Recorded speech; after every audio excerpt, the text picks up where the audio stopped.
یہ دسمبر کی 23 تاریخ ہے اور سال 2021 ہے۔ عمران خان کی حکومت پاکستان پر ہے اور ان دنوں چرچا ہے پاکستان میں خیبر پختونخوا میں ہونے والے بلدیاتی انتخابات کے پہلے مرحلے میں حکمران جماعت تحریک انصاف کی بدترین شکست کا۔ حکمران جماعت تحریک انصاف نے جب اپنی شکست کی وجوہات تلاش کرنے کی کوشش کی تو معلوم یہ ہوا ہے کہ پارٹی ٹکٹ میں تقسیم پر غلطی ہوئی ہے۔ آپ میں سے بہت سے لوگوں کو معلوم ہوگا کہ پارٹی ٹکٹ کیا ہوتے ہیں اور بہت سوں کو نہیں بھی معلوم ہو۔ اس ویڈیو میں آپ کے سامنے پارٹی ٹکٹ سے متعلق کچھ انتہائی دلچسپ معلومات رکھی جائیں گی۔ آپ کو جس سے معلوم ہو جائے گا کہ یہی پارٹی ٹکٹس ہیں جو آپ کی اور میری قسمت کا فیصلہ تک کرتے ہیں۔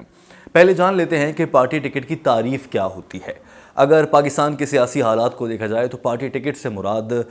وہ اجازت نامہ ہے اور وہ انتخابی نشان کی الاٹمنٹ ہے جو کسی بھی امیدوار کو ایک سیاسی جماعت کی جانب سے دی جاتی ہے کہ ہاں تم ہمارے بہاف پر الیکشن لڑ سکتے ہو۔ قومی اسمبلی کا انتخاب ہو، صوبائی اسمبلی کا انتخاب ہو، بلدیاتی انتخاب ہو یا پھر کسی اور نوعیت کے انتخابات۔ جب کوئی سیاسی جماعت کسی امیدوار کو نامزد کرتی ہے اپنی جانب سے کہ ہماری جانب سے لاہور کے حلقہ این 131 میں فلاں صاحب شیر کے نشان پر الیکشن لڑ رہے ہیں تو ان کو پارٹی ٹکٹ ملا ہے اس نشان پر الیکشن لڑنے کا متعلقہ حلقے سے۔ اور اگر اسے عام الفاظ میں کہا جائے تو یوں کہا جا سکتا ہے کہ کوئی بھی پاکستانی اگر چاہتا ہے کہ وہ قومی اسمبلی کا رکن بنے یا پھر صوبائی اسمبلی کا رکن بنے تو اس کے لیے وہ کسی ایک سیاسی جماعت سے رابطہ کرے گا، وہ سیاسی جماعت اسے اپنی پارٹی کا ٹکٹ دے گی کسی بھی متعلقہ الیکشن میں لڑنے کے لیے۔ یوں وہ شخص قومی اسمبلی یا صوبائی اسمبلی یا پھر بلدیات کا رکن بن سکتا ہے اور ایک عوامی عہدہ حاصل کر سکتا ہے جس پر وہ بڑے بڑے فیصلے کرنے کا اہل ہوگا۔ یہ معلومات جاننے کے بعد آپ کے ذہن میں یقیناً آ رہا ہوگا کہ آپ بھی پارٹی ٹکٹ حاصل کر کے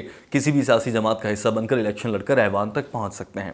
اگر کتابی لحاظ سے دیکھا جائے اور اصولی لحاظ سے دیکھا جائے تو یہ بات درست بنتی ہے، مگر آپ اگر کبھی پارٹی ٹکٹ حاصل کرنے کی کوشش کریں تو شاید آپ کو کوئی منہ بھی نہیں لگائے گا اگر آپ ایک عام پاکستانی ہیں اور آپ کی جیب میں زیادہ پیسے نہیں ہیں۔ اس کی وجہ یہ ہے کہ جب آپ کسی سیاسی جماعت سے رابطہ کریں گے کہ آپ کو ان کے منشور سے ذہنی ہم آہنگی ہے، لہٰذا آپ ان کے ٹکٹ پر الیکشن لڑ کر انہیں قومی اسمبلی کی سیٹ جیت کر اپنا کردار ادا کرنا چاہتے ہیں ملک کی ترقی میں اس پارٹی کا حصہ بنتے ہوئے، تو متعلقہ سیاسی جماعت جس سے بھی آپ رابطہ کریں گے وہ آپ سے پہلا سوال یہ کرے گی کہ کیا آپ کے پاس اتنے پیسے ہیں کہ آپ اپنے حلقے میں جلسہ لڑ سکتے ہوں، آپ کی حلقے میں مقبولیت کیسی ہے۔ ہو سکتا ہے آپ کی مقبولیت بہت اچھی ہو، بعض اوقات ہر علاقے میں کچھ مشہور شخصیات ہوتی ہیں جن کی کچھ سماجی خدمات ہوتی ہیں، کچھ تعلیم کے میدان میں بہت آگے ہوتے ہیں، کچھ کھیل کے میدان میں آگے ہوتے ہیں یا کچھ سماجی خدمات میں بہت آگے ہوتے ہیں۔ ہو سکتا ہے کہ آپ کی مقبولیت تو ہو لیکن آپ کے پاس پیسہ ہے یا نہیں ہے۔ جب سیاسی جماعت کو آپ یہ بتائیں گے کہ 5 کروڑ ایک جلسے کا یا پھر 10 کروڑ ایک الیکشن کا، میرے پاس تو اتنا پیسہ نہیں ہے، تو سیاسی جماعت آپ کو نہ کر دے گی۔ تو سوال یہ پیدا ہوتا ہے کہ پھر یہ پارٹی ٹکٹ کس کو مل سکتا ہے؟ یہ پارٹی ٹکٹ ان لوگوں کو مل سکتا ہے جو کسی بھی سیاسی جماعت کے لیڈران یا ٹکٹ بانٹنے والی طاقت کے قریب ہو، یعنی کہ اس کا رشتہ دار ہو یا پھر کوئی بہت بڑا جاگیردار ہو جس کے پاس بہت زیادہ پیسہ ہو، یا کوئی سرمایہ دار ہو جو انویسٹ کر سکتا ہے پیسہ اس بزنس میں سیاست کے۔ ایک ٹکٹ لینے کے لیے وہ 50 کروڑ روپے دے دے گا اور جب وہ شخص ایک ٹکٹ پر الیکشن جیت جائے گا اور ایوان تک پہنچ جائے گا، کسی اہم کمیٹی کا رکن ہوگا، اقتصادی کمیٹی ہو سکتی ہے یا کسی اور اہم معاملے کی کمیٹی، یا وہ وفاقی وزیر بن جاتا ہے، تو یوں اس کے پاس ایک بڑی طاقت آ جائے گی۔ یہ وہ موقع ہوگا جب اس نے وہ قرض اتارنا ہے جو ٹکٹ دینے والے شخص نے اس پر احسان کیا تھا، اس کو پارٹی کا ٹکٹ دے کر جس پر وہ الیکشن لڑ کر ایوان میں پہنچا ہے۔ اور یہاں پر آنے کے بعد یہ لوگ وہ قرض اتارنے کے لیے اسی پارٹی لیڈر یا پھر ٹکٹ دلوانے والی شخصیت کے بہت سے کام کرتے ہیں، اور یوں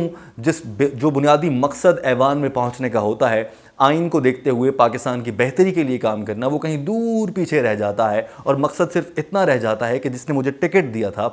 اس کی خواہشات کے مطابق، اس کی ضرورت کے مطابق اپنی طاقت اور کرسی کو استعمال کرتے ہوئے اس کو فائدہ پہنچانا، نہ کہ عوام کو۔ اور جب کسی ایک طاقتور شخصیت کو فائدہ پہنچانے کی کوشش کی جائے نظام کو وائلیٹ کرتے ہوئے، تو بلا شبہ اس سے عوام کو نقصان پہنچتا ہے اور اس شخصیت کو بہت زیادہ فائدہ ہوتا ہے جو مالی لحاظ سے ہوتا ہے۔ انہی پارٹی ٹکٹس کی غیر منصفانہ تقسیم ہے جو کہ پارٹی ٹکٹ بانٹنے والی طاقت کے پاس ہوتی ہے، جو کہ عام طور پر پارٹی کا سربراہ یا پارٹی میں کوئی بھی طاقتور شخصیت ہوتی ہے۔